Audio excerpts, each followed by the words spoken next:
C'est sur la situation sécuritaire dans l'Est de la République démocratique du Congo. Nous invitons en exclusivité Jean de Dieu Mboussa Kayitoula. Il est notable dans les territoires de Beni, mais également proche de son excellence Mouindo Nzangi Butondo.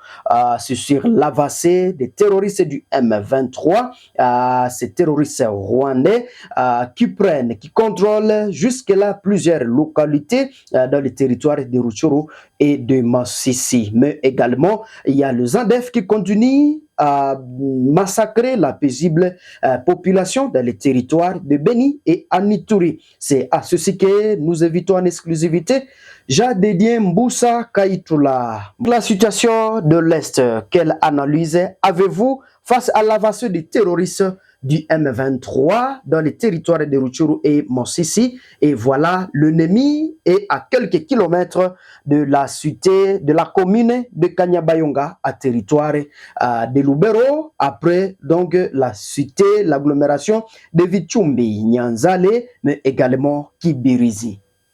Le niveau que les rebelles sont en train d'avancer, ça montre que c'est une guerre qui veut prendre d'autres emblèmes. C'est comme ça qu'est née la guerre de libération. C'est comme ça que la guerre de libération est née. C'est comme ça que le RCD a commencé le mouvement pour déstabiliser le régime de Mouzé Kabila. Et tout est parti encore de l'Est. Et voilà encore un mouvement qui est en train d'évoluer. Et si le gouvernement observe, nous risquons de voir Lubero, Butembo, Beni, Ituri et l'ancienne province orientale être récupérée par ces gens, et ce sera une guerre qui va même atteindre Kinshasa. Et donc, il est grand temps d'étouffer encore ces rebelles dans les zones où ils sont, et c'est pour le salut même du peuple congolais, parce qu'aujourd'hui, la population mène une vie très très précaire, et nous déplorons cela.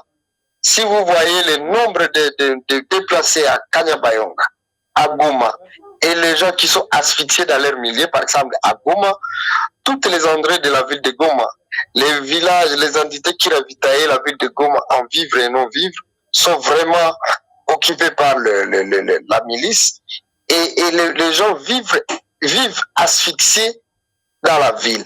Et donc, c'est Butembo, Lubero, Beni qui restent aujourd'hui pratiquement dans la province du Nord Kivu. Si ces entités tombent, vous voyez que les rebelles auraient déjà pris les dessus sur le pays. Et donc, nous pensons que le gouvernement puisse prendre tous les moyens adéquats pour bouter dehors ces rebelles avant que le pire n'arrive. Et je suis en train de déplorer la façon dont les entités sont en train de tomber. Vous apprenez que Ruinde tombe, et Ruinde tombe, bon, il n'y a pas de coup de balle, hein. Et finalement, est-ce que c'est une complicité interne, on sait, de l'armée ou comment? Donc, le chef de l'État et le ministre de la Défense, les commandants, le chef de l'état-major général de l'armée doivent encore voir le secteur de commandement pour voir si, à ce niveau-là, il n'y a pas infiltration. Parce que c'est anormal que des entités tombent, les entités qui sont contrôlées par une armée qui est sérieusement armée. Bon, mais les entités tombent comme ça, est-ce que c'est un aveu d'échec ou comment? Nous respectons beaucoup notre pays et nous voulons voir notre pays garder sa suprématie face aux rebelles. Et nous devons aussi prendre des modèles. Tu ne peux pas commencer une milice et aller t'aventurer en Ouganda. Tu ne peux pas commencer une milice, aller commencer une rébellion au Rwanda. Dans un laps de temps, vous serez croqué par le pouvoir à place. Pourquoi seulement dans notre pays? Pourquoi laisser faire des rebelles vagabonder, faire la loi dans notre pays? Et c'est là pendant beaucoup de temps. Bounagana a été tombé, on a crié, ça faisait longtemps. Et jusqu'aujourd'hui, on sait que le rebelle contrôle et le gouvernement n'a pas le plein pouvoir. Et le chef de l'État qui a prêté serment en disant qu'il est le garant des limites, des frontières, de l'intégrité du pays, nous devons le voir rendre pratique tous ces propos qu'il a prononcés devant le peuple congolais. Et donc, c'est une mission qui s'est assignée et la population a gardé confiance et nous gardons encore cette confiance. Mais nous voulons voir notre pays libéré parce que trop c'est trop. L'insécurité n'a trop duré et c'est la paisible population qui paye les pots cassés. Mboussa, Jean de Dieu, Kaïtoula, vous êtes notable de Beni Territoire, mais également proche de son Excellence Mouindo Nzangi Boutondo.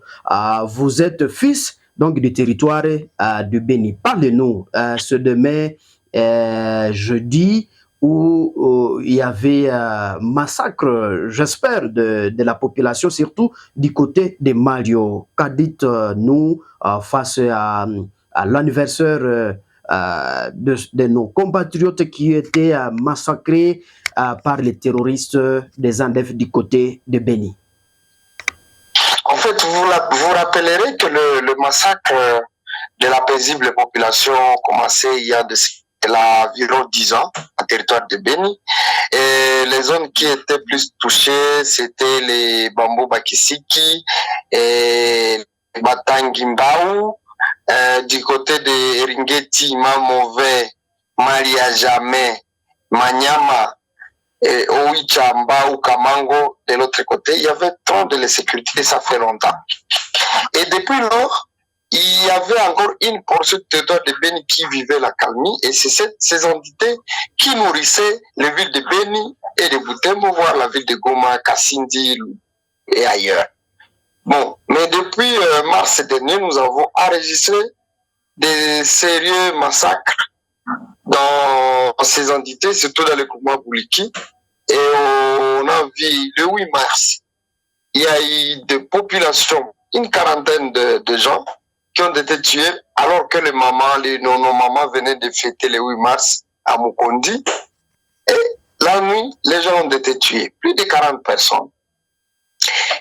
4 jours après, donc le 12 mars 2023, les civils ont encore été tués à la machette par des gens qu'on nous indique qu'ils sont de présumés ADF, à Maboulengwe, c'est toujours dans le Bouliki, et ils ont traversé Maboulengwe, les collines, ils ont été Chininga. Chininga, c'est une localité située dans le groupement Basso Amadiwe, dans le territoire de Beni. Et donc, ça a été pour la première fois que le groupement Basso Amadiwe soit aussi touché par les massacres. Et là, c'est 29 personnes qui étaient sommées, qui étaient tuées à la machette. Et donc, depuis le 8 mars, nous sommes en train de commémorer ce triste anniversaire des massacres. On a été à Mukondi et si vous regardez bien, maintenant, bon, les gens étaient enterrés pas dignement, mais l'Église a pris le temps, avec la communauté locale, de voir comment aller bénir les tombes, comment mettre des croix. C'est comme ça que vous voyez bon nombre de croix de nos frères et sœurs victimes de ces tueries odieuses. Et donc, à Mukondi, on se rappelle de cela. Chininga, pas plus tard que le 12, nous avons été à Chininga. D'abord, les hommes ont passé nuit au tout qui fait, au rond-point, là où la plupart des gens étaient cheminés. Donc, on amenait les gens de part et d'autre, on venait les tuer au rond-point de Chininga là-bas. Et les hommes du...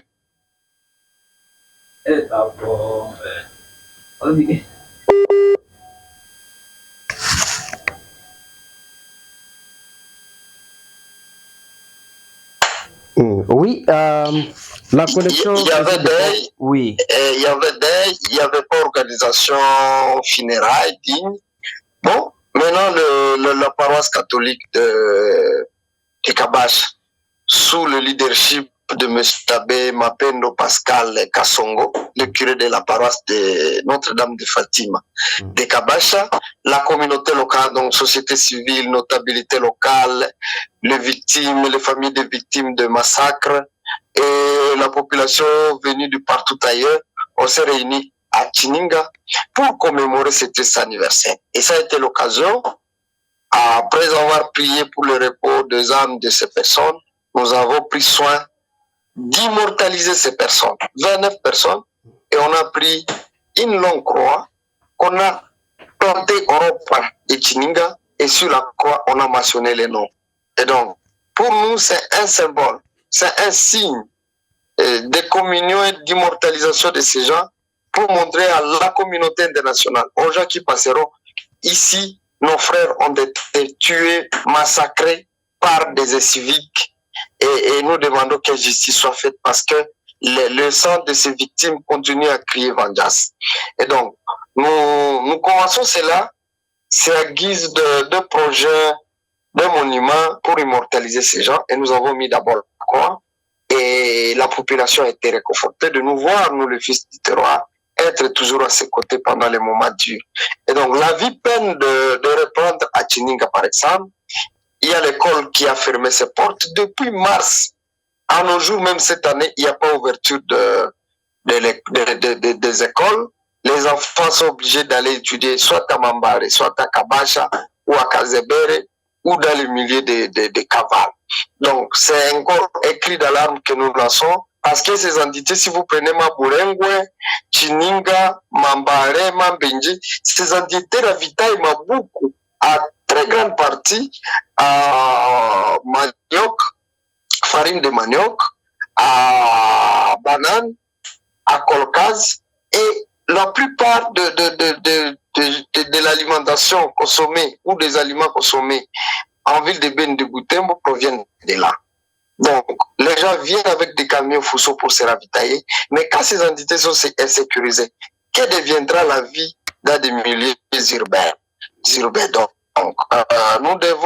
Donc, nous demandons vraiment à ceux qui ont la charge de sécuriser la population et ses biens, de tout faire pour restaurer la paix le plus urgemment possible dans ces entités, parce que aujourd'hui, les gens mènent une vie tellement difficile et les gens ne savent plus scolariser les enfants, les gens ne savent plus nouer le début du mois à cause d'une vie qui est devenue difficile suite à l'insécurité alimentaire. Parce que la deuxième guerre qui va ravager les gens après ces massacres, c'est la guerre de l'insécurité alimentaire. C'est l'insécurité alimentaire, donc la faim, la famine, elle nous attend parce que nos villages qui nous ravitaillaient, on ne sait plus s'y mettre pour produire de vivres et ravitailler les milieux urbains. Donc c'est un appel pathétique que nous lançons au gouvernement congolais pour que la paix soit une priorité des priorités. Parce que dans ces entités, dans toute la partie Est, les entités sécurisées, on n'a pas besoin de projets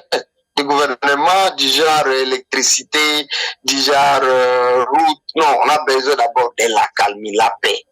Si la paix est là, les restes vont aller de soi. Et donc, nous avons besoin de la paix, et que de la paix, monsieur le journaliste. Ok, Jean de Dieu Mboussa Kayitoula, notable dans les territoires de Beni, avez-vous un dernier mot à la population, mais également au gouvernement congolais face à la situation sécuritaire? À quelques mots. Le message que je veux donner à la population, c'est de demander d'abord à notre population d'être résistant. Nous devons résister. Lorsque la sécurité nous est imposée depuis le temps, la politique de nos agresseurs, c'est pour nous éliminer, nous faire peur, nous agresser, nous tuer, nous massacrer et récupérer nos entités. Mais ce qui fait peur à ces gens, à ce niveau, ils ont échoué. Ils ont tué les gens à Eringeti, à Maïmo, à Kokola, à Manya, Mamamo. Mais vous y arrivez, vous trouvez quand même les gens sont encore là. Vous arrivez à Maïmo, les gens sont là. Alors nous devons résister à cela et nous devons bouter dehors ces civils. Parce que un mouvement rebelle ne peut pas réussir son action de rébellion sans infiltrer la communauté locale. Et donc, les rebelles se ravitaillent. Les rebelles se ravitaillent à vivre nos vivres, à médicaments et consorts à munitions, toujours dans des centres urbains. Et donc, si les gens qui nous écoutent, toutes les personnes qui nous écoutent, chacun a un devoir de contribuer à la paix de chez nous, à dénoncer les mouvements suspects et à ne pas collaborer avec ces esprits. C'est le premier message pour tous ceux qui nous suivent. Au gouvernement congolais, c'est pas ça ce que nous devrions mériter comme prix après avoir voté massivement pour les changements, pour donner mandat au président Félix Antoine Tshisekedi. Avant les élections, nous avons assisté à une accalmie il y avait quand même accalmie, mais depuis qu'on a fini, on a terminé les élections, aucune nuit n'est pas ça qu'on nous dise à Eringeti, à Maïmoya, à Kokola, à Mamové, on a tué.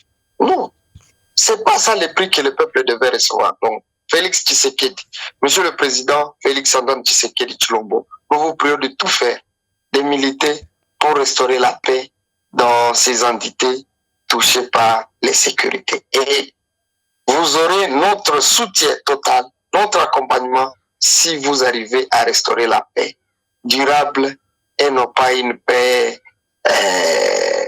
passagère, mais nous avons besoin de la paix durable et d'accidentité et pour que nous puissions développer notre pays. Je l'ai dit encore aux femmes, nos mamans n'ont que l'arme pour combattre les sécurités alimentaires. Et cette arme, c'est là où. Donc si nous avons le temps d'aller faire, d'évacuer librement nos activités champêtres, nous allons produire pour bouter dehors cette fameuse guerre de la faim, de la sécurité alimentaire. Voilà donc, monsieur le journaliste, le message que je voulais donner à tous ceux qui nous suivent, à tous ceux qui ont choisi Léon Joléo TV pour se former de la situation de l'Est de la République démocratique du Congo. Louis Mboussa, Jean de Dieu Kaïtoula, notable dans les territoires de Bénin. Nous vous disons sincèrement merci d'avoir accepté volontairement notre invitation sur la chaîne Léon Joléo. Je vous en prie, c'est moi qui vous remercie, monsieur le journaliste, et je remercie tous ceux qui admirent Léon Joléo TV. Et merci aussi à Léon Joléo pour le travail rendu, parce que Léon Joléo TV est devenu parmi le plus grand média qui se préoccupe de la situation de l'Est, parce que la plupart des gens restent dans l'ignorance, les gens ne sont pas informés de ce qui se passe à l'Est, mais avec Léon Joléo TV, les gens ont l'actualité à la seconde. Je voulais aussi appeler que c'est ce vendredi, c'est ce jeudi plutôt, 14 mars, que la population de Maboukou et environ va commémorer le premier triste anniversaire de massacre de Maboukou, Maombi, Mundiba et Pema Bourengwe, qui s'était déroulé le 14 mars 2023. Et donc, nous sommes de cœur avec toute la population. Le malheur de la population, c'est notre malheur. Ça fait mal lorsque la population est en insécurité. Et même si on n'a pas le pouvoir de défendre cette population, nous allons toujours porter haut des renseignements. Les services de sécurité militaire, policière, le gouvernement congolais puisse se fâcher de cette question. Et nos députés, je voulais aussi que les députés s'approprient cette lutte pour que la question de la sécurité à l'est du pays puisse être réservée au passé, parce que trop c'est trop. Et si les députés vont commencer à crier comme ils criaient l'autre mandat et qu'on termine le mandat pendant que les gens sont tués, et là, ça ne va pas aider la communauté. Nous avons besoin de la paix, une paix permanente, une paix durable, pour que nous puissions contribuer au développement de notre cher pays et beau, la République démocratique du Congo. Merci beaucoup, Mboussa, Jean de Dieu Kaïtoula. Merci beaucoup. C'est moi qui vous remercie.